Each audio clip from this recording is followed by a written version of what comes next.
I'm once again going to ask you to watch a difficult video, this one from Chicago. This story broke earlier today in the Chicago Sun-Times. It's of Ricardo Rodriguez, 53 years old, who was riding his bicycle to get groceries when federal agents jumped him. I just want to give you a little warning in advance and then encourage you to bear witness. According to the Chicago Sun-Times, you can see in the video, which I will play in just a moment, that an agent places Rodriguez in a chokehold and then strikes him in the head at least once before two more agents approach and put him in handcuffs. Rodriguez is currently hospitalized with chest pains and a head wound. At the time the video was made public, he was in the ICU.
In addition, Mondo Photos on Twitter posted a video showing Ricardo being taken away in an ambulance.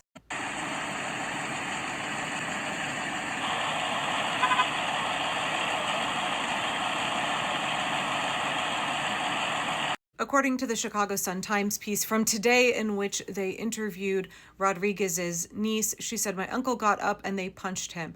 They're still choking him. It makes me mad because he's old already. They shouldn't be treating old people like that."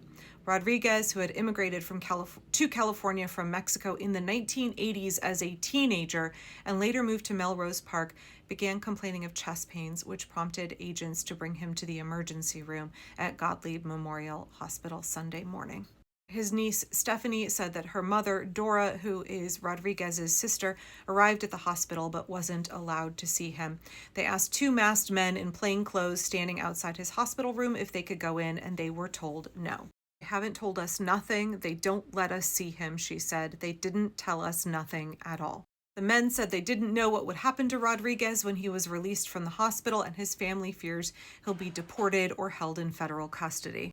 Dora said that she caught a glimpse of her brother bleeding from the head with a bandage wrapped around the wound.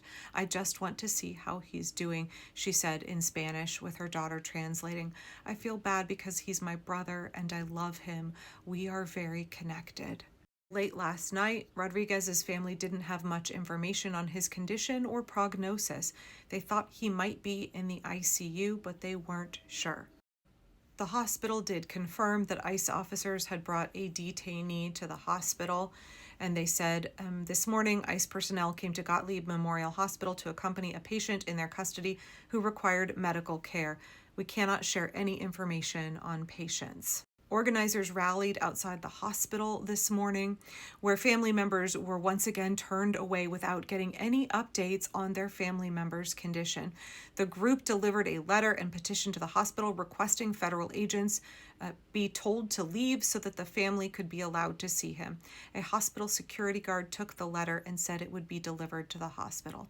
"They're trying to see what they can get away with," said Maria Elena, who is an advocate at the rally. "The only way we can do anything is if we fight back." The Department of Homeland Security did not respond when asked to comment on this story. These are mass quantities of our taxpayer dollars being spent to brutalize and kidnap and hospitalize and deport folks who have been in this country for decades, hard-working folks who have done nothing wrong other than having a difficult time navigating our needlessly complex immigration system.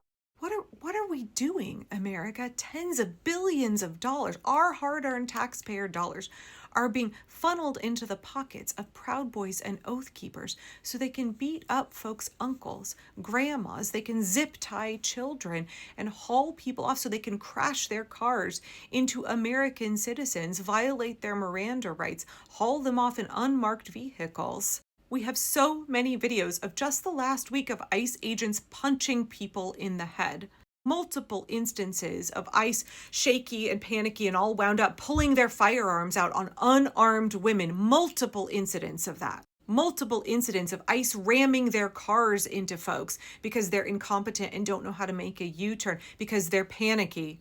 Because these are the fail sons of law enforcement. These are Donald Trump's brown shirts, and tens of billions of our taxpayer dollars is being spent so that these guys can fuck up our neighborhoods. They can terrorize our children, our neighbors. They can risk our safety and our very lives. Donald Trump wants to claim that America is a war zone. The only body bringing war to the United States of America is Donald Trump and ICE and Customs and Border Patrol.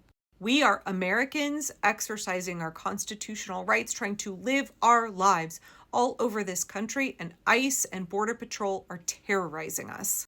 There have been more than 170 American citizens who have been illegally detained by ICE, almost a dozen American citizen children that we know of, right? A lot of them are lost. There are a lot of immigrant children that are lost by ICE, but at least more than 10 American citizen children who have been illegally exiled from this country in a gross violation of their constitutional rights. Nobody seems to care because those kids are brown. At least 2 of those kids have cancer. Why are we doing this?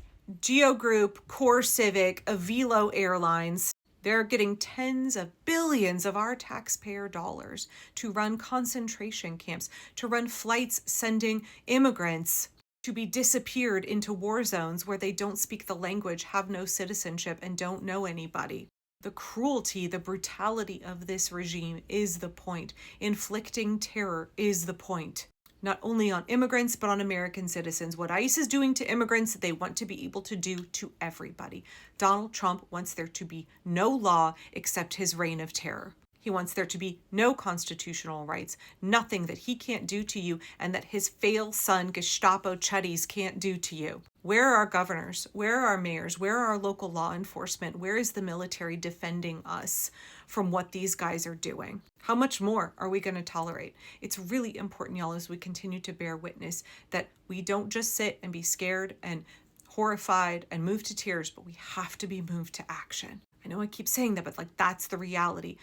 I know I just put out a call of where's the military? Where's law enforcement? Where's our state and local officials? Ultimately, at the end of the day, the way those folks are moved to act in our defense is because we rise up in the millions. It's because there is a mass public resistance of regular, ordinary Americans who are not willing to tolerate this anymore. Massive, nonviolent, direct action, huge boycotts. We need things like strategic labor strikes. We need all hands on deck, having massive protests, coordinated efforts, small little efforts of resistance, forming whistle brigades, being willing to volunteer, to document, get your legal observer training, get your MIGRA rapid response training, sign up to be a court escort, engage in mutual aid, and get organized. I don't care if it's 50-51, I don't care if it's indivisible, I don't care if it is Protect Oregon or Free DC, whatever local city organization you have, your local resistance network, get plugged in. We need your skills, we need your labor, we need your expertise, we need your resources right now.